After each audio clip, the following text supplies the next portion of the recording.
ധൈര്യമായിരുന്നു. കാരണം 100% വിശ്വസിക്കാവുന്ന ആളാണ്. എന്ത് കാര്യത്തിലും ഒരു പാറ പോലെ എൻ്റെ കൂടെ ഉറച്ചു നിൽക്കും എന്ന് എനിക്ക് എപ്പോഴും വിശ്വാസമുള്ള ഒരാളാണ്. അപ്പം ഞാൻ എൻ്റെ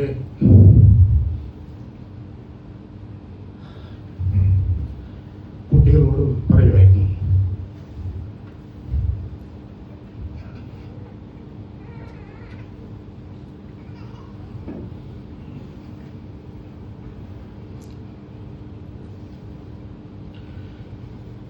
എനിക്കെന്തെങ്കിലും സംഭവിച്ചാൽ അവര് ചാച്ച എന്നാ വിളിക്കുന്നത്, ചാച്ച പോകാം.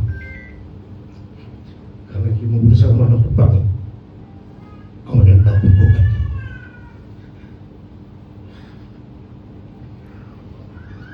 ഇപ്പോൾ അവൻ പോയി കഴിഞ്ഞു.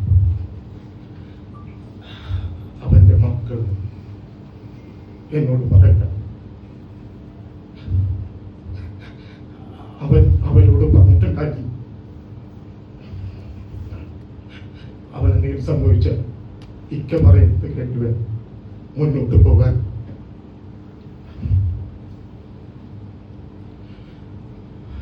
ആ ധൈര്യവും അവൻ ബാക്കി വെച്ച കലപ്പില്ലാത്ത സ്നേഹവും വിശ്വാസവും അങ്ങനെ അടുത്ത തലമുറയിലേക്ക് കൂടി എത്തിച്ചിട്ടാണ് അവൻ മടങ്ങിയത്.